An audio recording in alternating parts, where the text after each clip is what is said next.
A file photo of the work to replace Lear in October 2017. Photo credit NASA. The first spacewalk of 2018, U.S. EVA 47, is now in the history books after two NASA astronauts completed a nearly 7.5-hour extravehicular activity to replace an aging latching end effector on the International Space Station's robotic Canadarm2. Canadarm2 has a latching end effector, also called a LE, on either side of the 58-foot 17-meter robotic arm to either grab onto the exterior of the station, move objects around the outpost, or grab visiting spacecraft. Launched in 2001 during Space Shuttle Endeavour's STS-100 mission, the Canadian-built arm was designed to be serviced and refurbished in orbit. As such, in 2015, both end effectors, Lear and LEEB, were lubricated during several spacewalks to extend the life of the hands of the outpost. A diagram of a latching end effector for the robotic Canadarm2. Image credit NASA. But with the LEs more than 15 years in age, it was time to replace them. Lear was replaced over the course of 3 spacewalks in October 2017. LEEB was replaced during this spacewalk, U.S. EVA 47, LEEB was originally planned to be replaced first, but a motor stall in the latches of Lear prompted NASA to switch the order. The 2 Expedition 54 astronauts that performed this spacewalk were NASA's Mark Van Hey, who wore the spacesuit with red stripes and was designated EV-1, and Scott Tingle, who wore a spacesuit with no stripes and was designated EV-2. After suiting up and squeezing inside the station's Quest airlock, the chamber that leads to the exterior of the outpost was sealed off from the rest of the lab with the duo inside and slowly depressurized. US EVA 47 began at 6:49 a.m. Est 11:49 GMT January 23, 2018, when Van Hey and Tingle switched their spacesuits to battery power. Not long after the start of the spacewalk, the first of several time-delaying issues cropped up. Van Hey's display and control module on his suit locked up, requiring him to completely reboot his suit. Once it was verified his equipment was working, he and Tingle moved to external stowage platform 2 Spanish pesetas to set up their work area. This involved placing 2-foot restraints on the platform so that the duo would be able to work on Canadarm2 with their feet attached to the station. LEEB was also at 2 Spanish pesetas. It was brought to the outpost during Space Shuttle Atlantis STS-129 mission in 2009. The first order of business for the crew was to prepare the spare LE for installation. This included removing insulation blankets and opening 4 launch locks to rotate the end effector upright, allowing the astronauts to get to the ring where 6 bolts are holding it to the platform. The first few bolts were released before the astronauts got onto their foot restraints to focus on the LEEB attached to Canadarm2. Just like on the spare, insulation blankets were removed to gain access to the ring attaching LEEB to the arm's wrist joint. The first 2 bolts were removed using the pistol grip tool PGT, a space-grade power tool. Once the bolts were released, Japanese astronaut Norishige Kanai, who was inside the station, commanded Canadarm2 to rotate LEEB to give Van Hey access to the next set of bolts. Canadarm2 is used for a variety of functions on the space station, including moving modules and hardware around the outpost. In this photo, the arm is moving the pre-expanded Bigelow expandable activity module from the trunk of a Dragon spacecraft to its final location on the aft end of the Tranquility module in April 2016. Photo credit Tim Copra. NASA. Once 4 were released, the LE was rotated again to allow the final 2 of 6 to be released. Then Canadarm2 was powered down to prepare for the LEEB to be removed. Once released, Van Hey held the 419-pound 190-kilogram LEEB while Tingle rotated Van Hey's restraint to put him in front of the temporary stow location at 2 Spanish pesetas.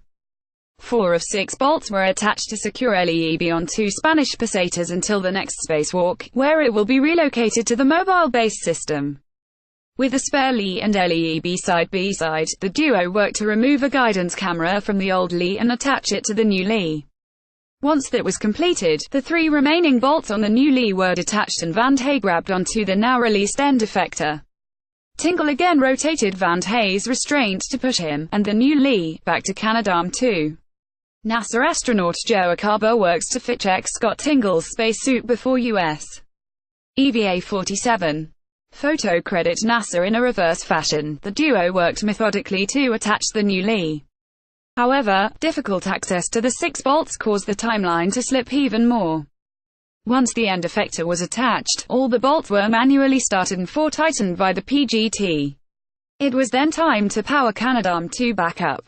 Unfortunately, robotics controllers on the ground said the arm's software wasn't able to communicate with a new LEEB.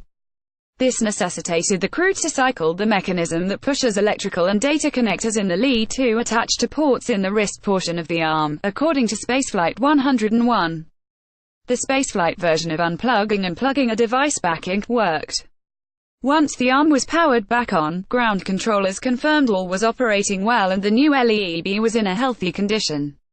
Over the next several days, more checkouts will be performed to verify all is indeed well with the new end effector.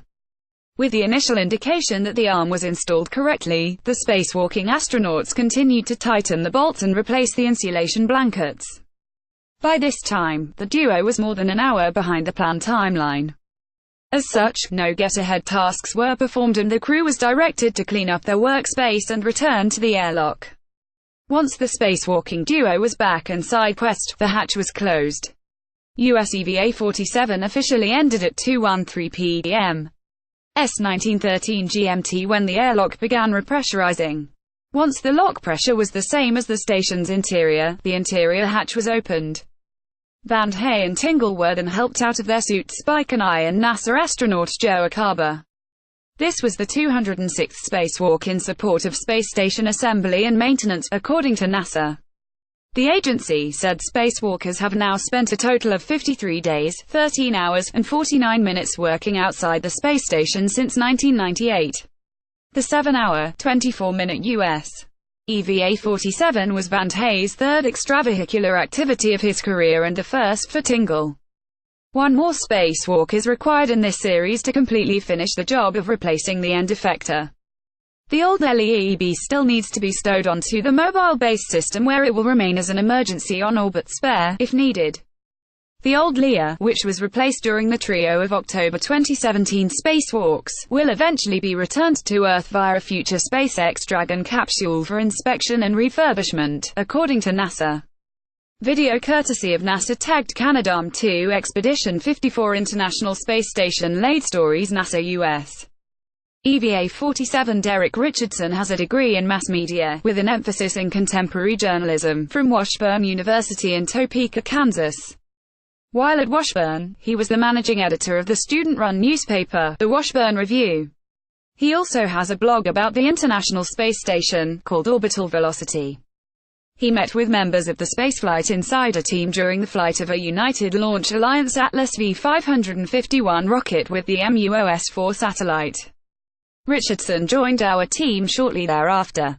His passion for space ignited when he watched Space Shuttle Discovery launch into space October 29, 1998.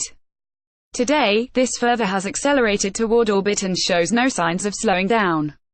After dabbling in math and engineering courses in college, he soon realized his true calling was communicating to others about space.